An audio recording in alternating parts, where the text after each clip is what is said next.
Michael, I bet you did not know that the U.S. Postal Service is the second largest employer in the U.S. And thanks to online shopping, they're busier than ever with deliveries. As time continues to pass and with many baby boomers already retiring from the Postal Service, there are countless opportunities to start at entry level and move up. The Postal Service has tremendous career opportunities as they staff up to meet the demand.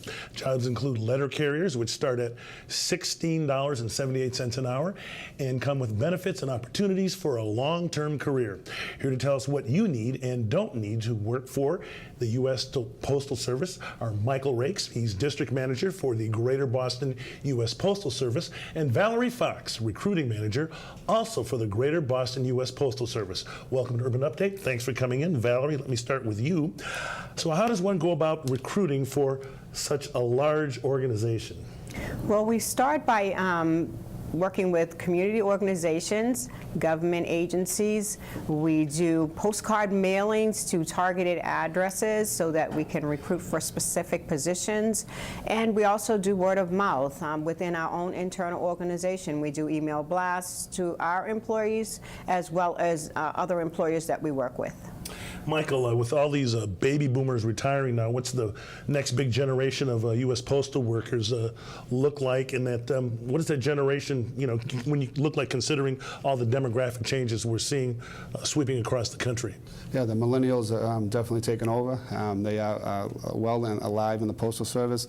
And as we see our older employees retire, the younger workforce has taken a step towards into the Postal Service and looking for new careers and new opportunities as well. So we're talking about a big wave of people retiring that's opening things up for the younger people? Yes, it's an ongoing wave. It's been big. Our average employee age is well into the 50s, so they are reaching the 30-year mark for retirement, and that's what's happening. What are some of the benefits of working with the U.S. Postal Service?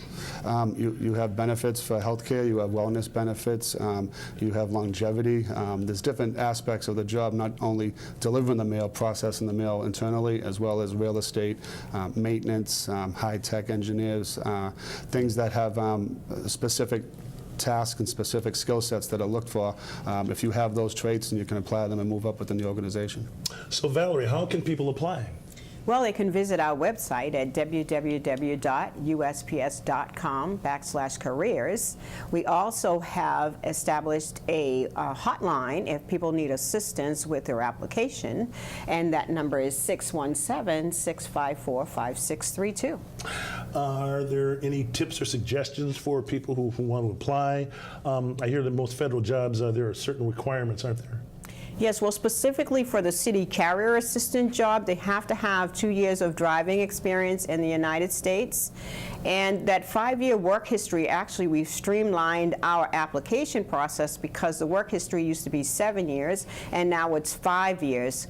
So that's the biggest thing that we can promote now, is that the application process has been streamlined, and that if they complete all the required information, we could be looking at them being hired within 4 to 6 weeks. Wow. So Michael, talk to me about the future of the U.S. Postal Service. I mean, for a long time, people thought, maybe it was a dying organization. Yeah, it's growing, absolutely. The workload has increased. It has changed. We're known for delivering letters and magazines to households across America each and every day.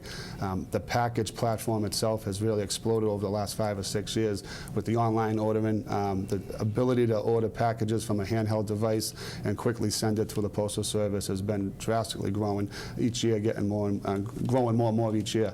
So the need for more employees, to process those packages and deliver them is what we're looking at right now. So before we had, I think the Postal Service is really kind of a letter service, really. But you're saying now with, do you deliver Amazon we do. packages? We are provided for Amazon. We are provided for Staples, Walmart, some of the big mailers out in the industry. But we mail for everybody. Anyone that wants to mail to us, we take their packages, no questions asked. But we are a growing entity as well as priority. We have retail outlets across the country that are seeing spikes in package being delivered and mailed for the Postal Service as well. So, Valerie, I mean, are people applying? Are you getting enough? Are you able to getting enough recruits out there? We need more people to apply because Really? our demand for carriers is huge. One of the things that we hire for is the Greater Boston District, which includes Greater Boston and as well as the Cape and Islands. So our territory is huge. So we do need more applicants to get people through the entire process. Well, any special stories from the field that you can want to share with us today? Please shovel the walkways. So, okay, shovel the walkways. Yes. Okay, all right. It must be tough for the letter carriers and all these nor'easters we've been having 4 this month. Absolutely. In the last month and stuff. What about when you talk about the future of the Postal Service, one of the things they used to talk about is doing away with cutting back on one day, either a Saturday or a day in the week. I used to hear a lot about that before. Is that something they're still talking about now? They're not talking about that any further. I know there was conversations over the years about downsizing, but as the growth has forced us to expand, we are looking to expand. In the recent months, we're looking to deliver on the weekends more packages as well as Sundays, so more to come. Well, now I know you talk about the benefits. One of the other benefits, you get a federal pension, would you, a federal government pension? Is that not correct? That's correct, yeah, absolutely. Wow. So, and I guess what's it like out there recruiting? I mean, are you getting? Are you looking for? When you talk about the sweeping demographic changes across the country, I mean, are you going into different neighborhoods, going into cities? Where are your recruits coming from? Basically, they are coming from different neighborhoods because we're out there in different communities and local community organizations. We've also partnered with like Massachusetts One-Stop Career Centers and other neighborhood associations, American Civic Association, the Urban League, all the places where people congregate and are looking for jobs. We post on JobQuest, Indeed.com, and social media. So we're trying to attract the people to come in and apply for the different positions.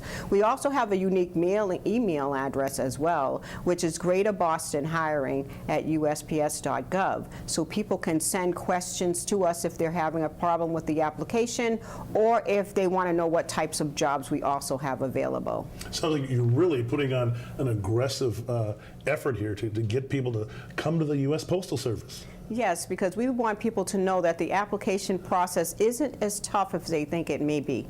I mean, we've streamlined it and trying to make it an easier process, and we have a recruitment team on hand to assist people every step of the way.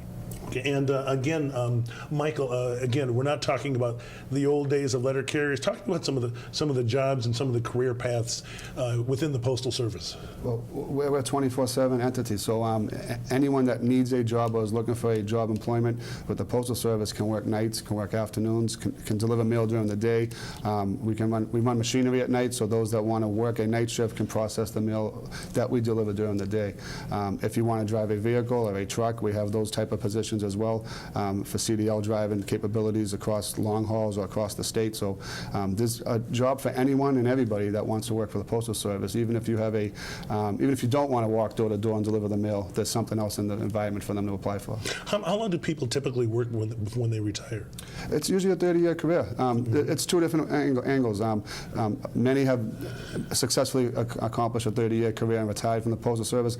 Others have found it as a temporary employment to supplement college education or another income for the household for temporary needs. So we get them and see them coming from both different sides. But even if you don't work 30 years, you still have a little bit of pension waiting for you, do, at the end of the rainbow there? Yes, there's always something. Well, that's very good. Any advice for anyone applying for the post office, Valerie? The advice I would say is if you need assistance, send us an email at greaterbostonhiring@usps.gov, and we're there to assist you. Okay. And Michael, I guess what would you like to say to everyone out there?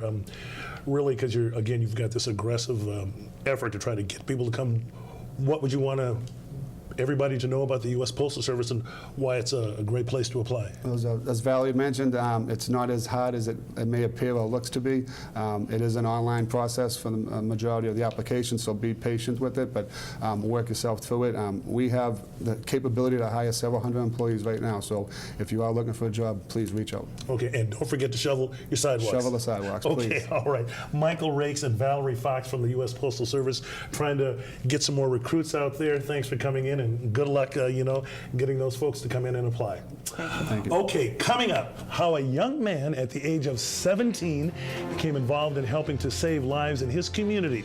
All the specifics when we come back right here on Urban Update.